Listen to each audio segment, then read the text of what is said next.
So as you can see, we made it back over onto the job again. This is kind of like part three. It's part three of the skidder. This is basically part three of where we're trying to get the skidder going and stuff. What we're doing now is, as I mentioned in the last two videos, the fuel tank is froze. It's got something in the lines. So Claude rigged up a water bottle that he's going to put fuel in, and then he made a cap with drill a hole in it so that it stays up there. We talked with the owners, Jim and Joan, and we're debating whether to try tarping it and throwing a salamander on the gas tank or on the fuel tank, or just to see if warmer weather prevails and we've got the line on a hook, put a bucket below it, hope it drains out itself.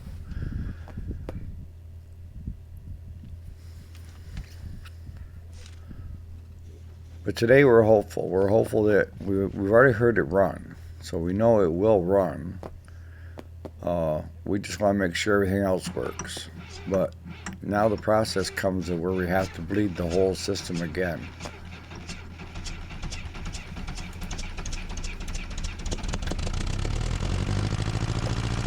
The old girl's running. It's a good running skidder, especially for sitting this long. You can see I'm turning the steering wheel. I'm doing that, trying to see if the hydraulics are going to pick up. Because what was odd is when we checked the stick,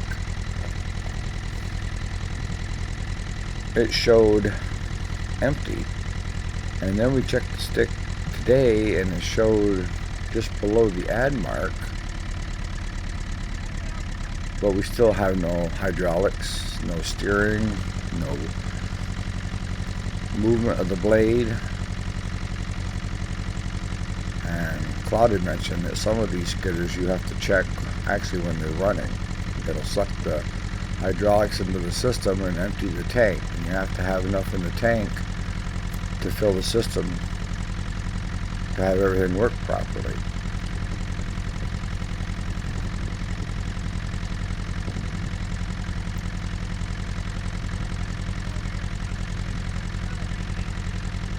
So that's what we're doing right now, is we're checking it while it's running, just to kind of shits and giggles to see what it reads, and it showed nothing at all.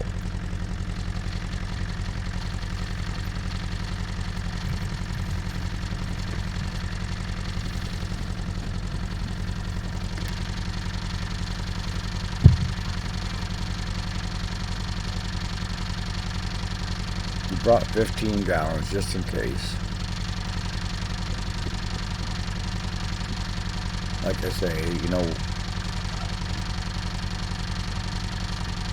we're hopeful that it's going to work, especially for Jim and Joan, so that they can get top dollar out of it without spending a lot of money. We have hydraulics now. As you can see, I'm trying to lift the blade, but the blade froze into the ground. And the steering is just starting to pick up. So the next thing is to see if we can't break it free by rocking it forward and backwards, because she's lifting the hind tires right off the ground. That's how much power she's got. But now the emergency brake we can't get released because it's froze up. And I'm not saying froze up in a sense of ice up. It's just been sitting so long that I can't get the button to release to get it so that we can move it frontwards and backwards.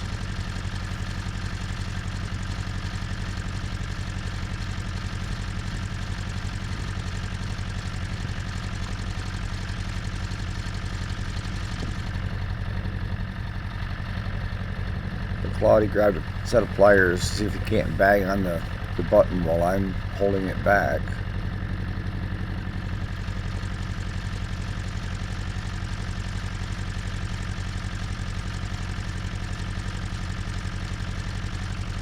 Finally just released, so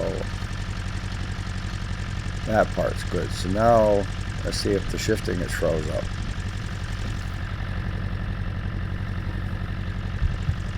This has got the older style on the column, and it's quite a knack to be able to operate it. The only reason I know how to do it real easy is because the 2010s that I have were the same thing. I broke it free enough so now I got the blade off the ground. And here we go.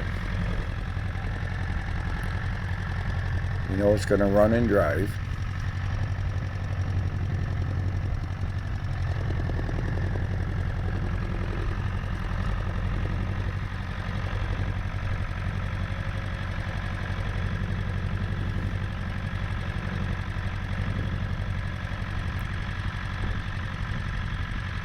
Like I say, you got to kind of work the shifter and finesse.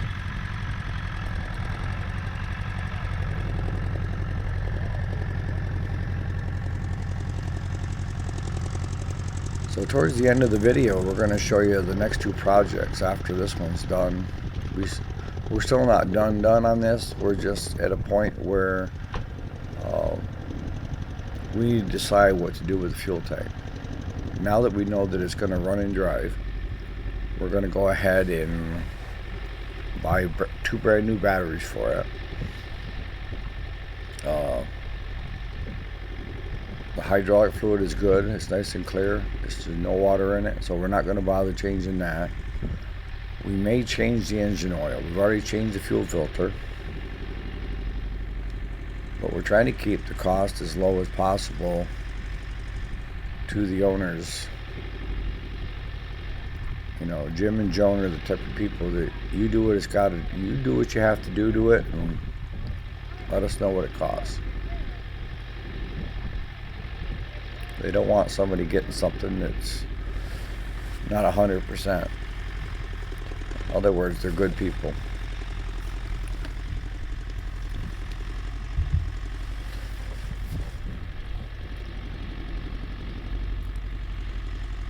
So we want to keep it running for a while, make sure everything works. So I decided, well, why not just plow out a spot where we can park it, where it's out of the way, because it's been in the way where it's been. So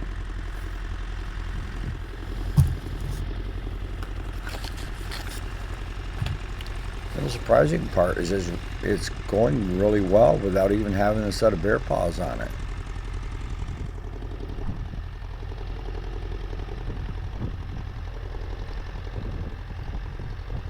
And for you folks that may be coming to this auction looking for this Skidder, there is a set of bear paws there that's going to be sold separately that does fit this machine.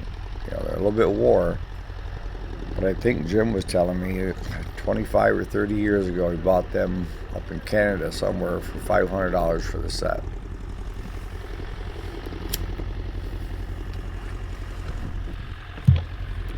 The equivalent now is a set of chains for my tractor, for one of my tractors, with 28-inch rubber. Back 25 years ago, I was spending right around 150 to 200. Now it's 600 to 900. So just imagine the bear paws, how much it went from 500 to probably up to $2,000 or more. You guys that are in the logging and that kind of stuff would know more about it than I would.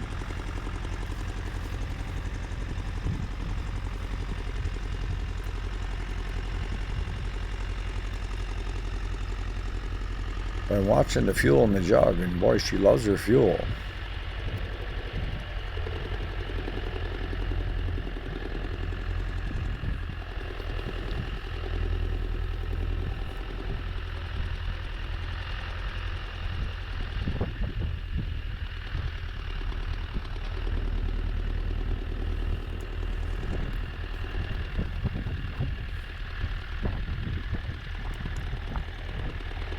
The way I feel right now is that whoever ends up with this Skidder at the auction is going to end up with a nice Skidder. You know, they may have to do a little bit here or there to get it 100%, but I think they'll be very happy. The only thing that we didn't try yesterday is, when I say yesterday, I do the videos and then I voice over the following day. But the only thing we didn't check was the winch, and we need to find something to hook onto to see if we can't pull it. I mean, one of us can run the cable out and then hold on to it while the other one brings it back in, but that isn't showing power, that's just showing that it goes in and out. And that's hydraulic as well.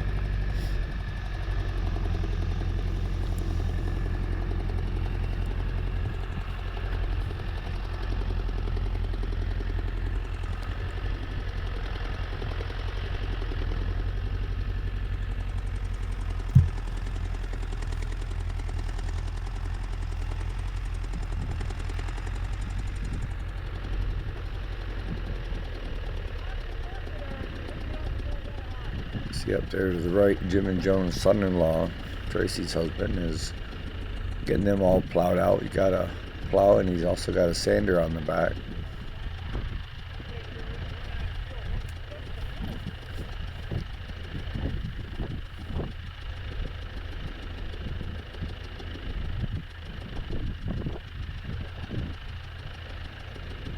Talking over between the two of us, what's our next game plan?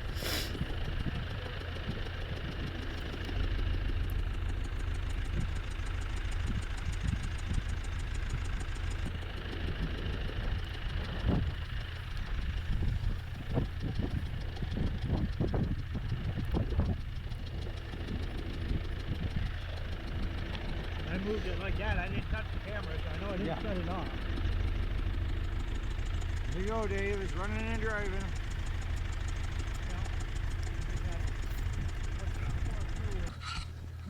We're both pretty happy with what we got one done. Project down. Now we're going to look at the tractor and the apprentice loader. See if we can't get that going for Jim and Joan.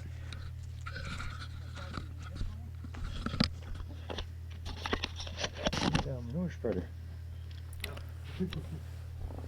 So this here is one of the next projects. Is the tractor. It's a John Deere.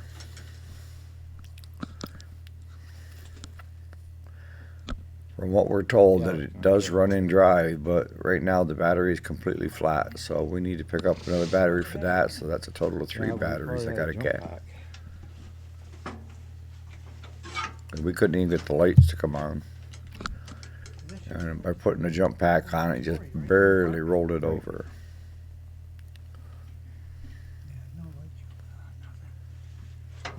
All right, you want to bring the truck ahead and bring a jump pack down? See the top of the boom right there, but it's got an old 1960s chassis truck, and all the hydraulics run off from the truck. So the truck we have to get running in order for the apprentice to move. But one thing at a time, with this colder weather, we're going to start concentrating on this one. Skidder's running and driving. The only issue with the skidder is the fuel tank is still froze. So we ran the jug off the top. And it's going to need 2 new batteries.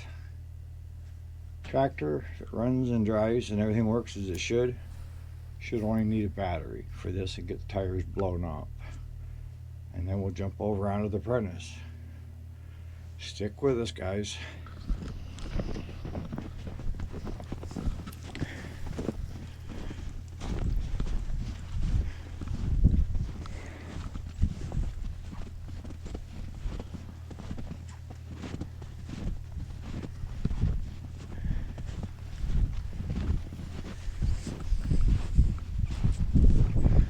We could actually use the skidder and plow a path right out through here.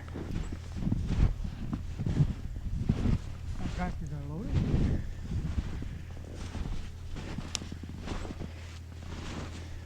Yep, the loader's sitting right here. Huh? What's that? They said that tractor has a loader? Yep. Yeah, that's the hydraulic pump. What year would that be? 59, 60, 61. 59 to 61. Before I was even born. Huh? So I was born in 62 and I'm 60.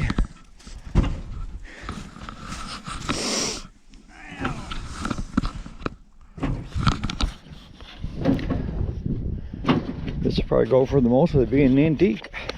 Okay, ready? Okay, try it now. There we go. Oh, boy. Yeah, just a small block. Let's see.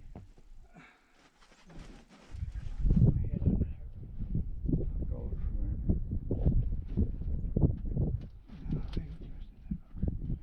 I don't see any sticks either. What's that? Hold it up. I want to get a picture of it. It's a small block. Small block V8. Yeah, so it's either 283 or 305. 307. No, they didn't make a 305 back when this was made. I mean, 307, a 283, and a 350. Well, guys, we're making history. We've got over a 60-year-old truck. Yep. Looks like it's probably going to run too. Yeah, it's got points in it, so we should be able to do them. It's too loose to turn it over, but Well, we'll have to come back for this one. yeah, this won't be too bad. Latch your wings. I'd leave it unlatched. Well, yeah, that skidder, if that one truck is moved, will come right down here. Push the path.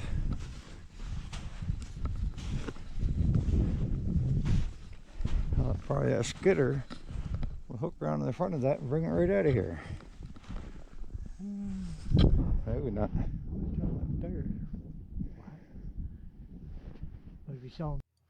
So that's going to be the end of this video. We've got the skidder running and driving. We'll try the winch out and we'll show you the winch working in another video. Sorry, I got a little bit of a cold being outside. Our next plan of attack is getting batteries. We're going to jump over to the John Deere tractor, put a new battery in that, make sure it's running and driving and doing what it should be doing, and then we'll talk with Jim and Joan about if they want to do a service on it, get it fresh oil and hydraulics and so forth, or if they just want to let it go the way it is. And then we're going to jump over to the Prentice. The truck has to run in order for the Prentice to work. It's driveline PTO for the hydraulic. And if the truck's not running, no hydraulics are going to work. So we won't be able to lift the legs, move the boom or anything. So we remain hopeful and optimistic that we can get that truck going. If we can get that truck going, that will really help them out a lot. So stick with us, guys. Follow the channel, and we'll jump to the John Deere next, and I'll have that as a separate video, and then you'll see us working on the Prentice loader. All right, catch you later.